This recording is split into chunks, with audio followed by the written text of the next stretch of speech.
Well, that's often said by strong conservative Zionists that Palestinian people didn't exist as a people. But Arab residents of certainly the area that is called Israel and the West Bank were there for centuries before the establishment of the state. And that can't be denied as yet another fact upon the ground, can it?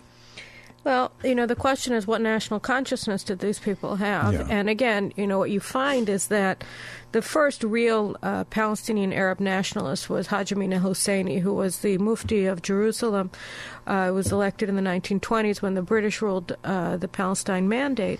And Haj Amin al-Husseini, before he came about, the Arab leadership wanted to have a sort of pan-Arab nationalist entity that was going to be ruled from Syria. And there was no sense that Arabs who lived in the land of Israel were a separate nation at all. Husseini, who is best known as a Nazi agent and a genocidal Jew hater, who fomented massive terror wars and onslaughts against the Jews of the land of Israel in the 1920s and the 1930s, and was instrumental in inciting the Arab countries to invade the nascent state of Israel the day that it declared independence in 1948. He was really the first leader that we see in Palestinian society that not only wanted to ensure that a Jewish state would not be established, but also that he wanted to have a Palestinian state established. And that gave him a lot of popularity amongst the locals. But you have to recognize that itself was a recent phenomenon. He's also infamous for apparently having really urged Hitler to kill all the Jews he could get his hands on.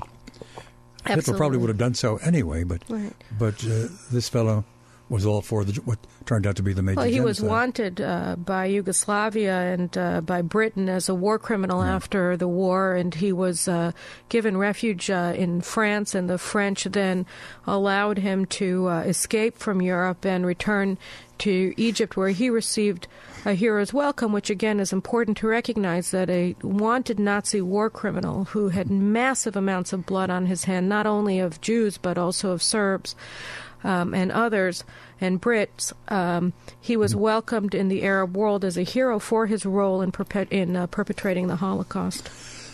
Your career has been a very interesting one. You are a leading Israeli journalist, but of course you've been a captain in the Israeli Defense Forces. You've been a sub-cabinet but significant person in the for Benjamin Netanyahu, I think during his first term as premier of Israel. You've had many other such connections. Benjamin Netanyahu at this moment, and thus the Likud party, has settled for one of the proposed solutions, i.e., the two-state solution. Yes, there will be an Israel. Yes, there will be a Palestinian government. Israel must retain, it must be an unarmed Palestinian government, essentially, unmilitarized, though they can have a police force, of course, and we'll help train the police force for that matter. But when it comes to security issues, we have to control those, says Israel. But with that understood, and with no major return of so-called refugees to Israel, we'll settle for a two-state solution. So says the Prime Minister, and a strong and well-spoken conservative Prime Minister. Indeed, we'll hear him telling the President off just a little bit in a clip I've got that we'll play tonight. But he has committed, as he was not always committed, he's now committed to the two-state solution. Interestingly, you, and you're not alone in this, many others reject the two-state solution, reject the notion of there being a Palestinian state at all. And that's a very important issue.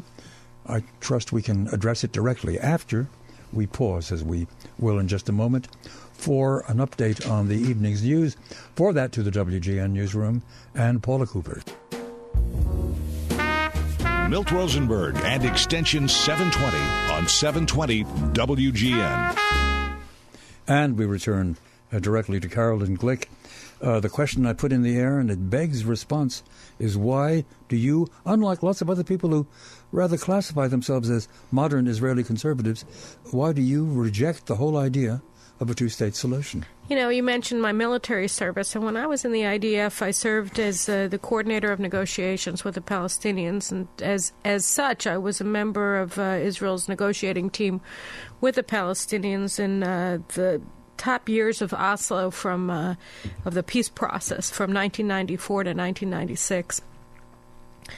And during that time, when everybody was swept away by visions of peace frolicking in their heads, one of the things that I did was I not only participated in the negotiating sessions where everybody smiled and laughed together, but also compiled lists of Palestinian violations of the agreements we were negotiating with them.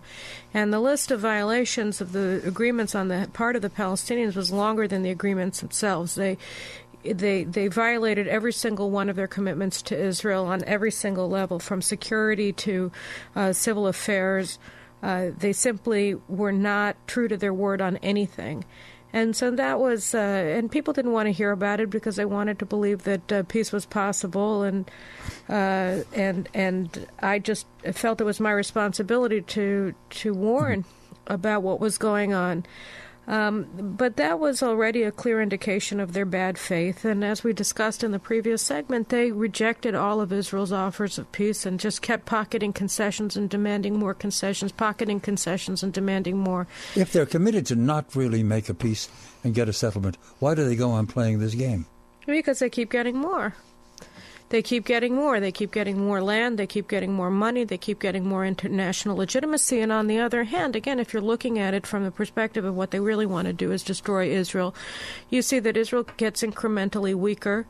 Its diplomatic position becomes incrementally less strong. Because if you're saying that your ancestral homeland to which you have legal claim belongs to somebody else, then obviously no matter what your security needs and no matter how monstrous the terrorists who are attacking you from those territories may be, people are going to say, well, the land doesn't even belong to you, so what are you arguing about?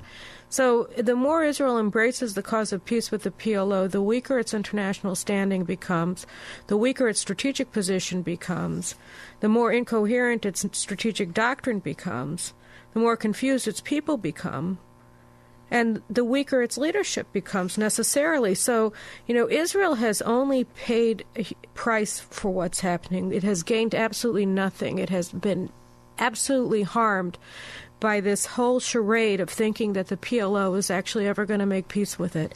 And it's time to put this to an end. Well, put it to an end how? You would not, if you reject the two-state solution, you're not suggesting that the West Bank area, Samaria, if you want to call it that. And Judea. And Judea. You're not suggesting that the 2 million Arabs who live there now are to be expelled from that area. No, I'm first of all, there aren't 2 million Arabs there. There's more like 1.2 million Arabs there. But no, I'm suggested that they be given citizenship and be made citizens of Israel and that Israel annex those areas. If they're made citizens of Israel, then you've got essentially a demographic pattern in Israel proper, or in larger Israel, of 6 million Jews about 5 million Jews at the most, and 3 million Arabs, isn't No, that right? you end up with a situation, if Israel were to annex Judea and Samaria tomorrow, and all the Palestinian Arabs living there accepted Israeli citizenship, which is not likely, but say that they did. What would the numbers then be? It would be, I don't know exact numbers, but the percentages are that Jews would comprise 65% of the population of the State of Israel, and Arabs would comprise 35% of the State of Israel.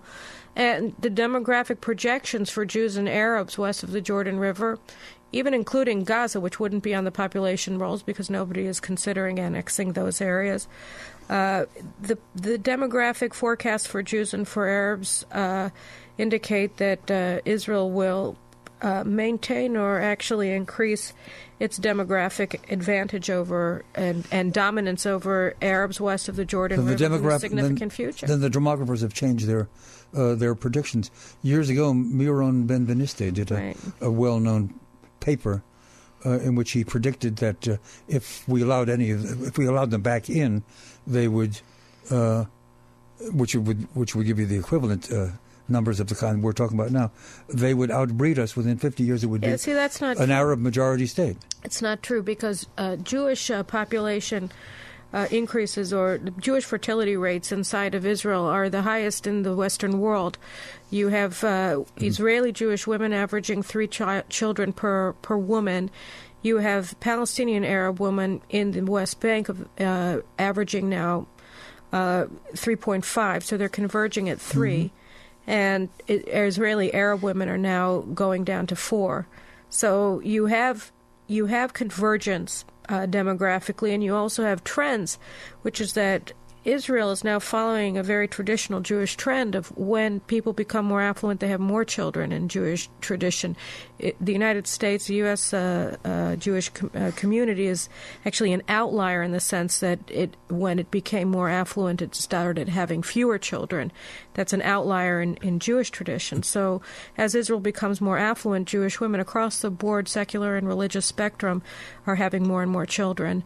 And Palestinian Arabs are following the general demographic trend, which is that affluence and education levels tend to lower the total fertility rate of women. Within Israeli life and within Israeli public opinion, both in terms of general public opinion and public opinion at the elite levels, however you define the elite, how many and to what degree disfavor the two-state solution and do favor the one-state solution that you've just been describing? No, it's hard to give those numbers. I know that a majority of Jewish Israelis, somewhere along the lines of 65% of Israelis, don't believe that this two-state solution is doable. But you have very small numbers of Israelis across the lines supporting Israeli annexation, and this is simply because the option of Israeli annexation has been completely demonized by the so-called Israeli elite that controls the discourse inside of Israel because of the kind of voodoo demographics that you were mentioning that have become the mainstream interpretation of reality, despite the fact that it has no real element of reality within it, that it's all just sort of scare tactics in order to prevent a discussion of the actual policy ramifications of an Israeli annexation of the areas. So there hasn't been a policy discussion.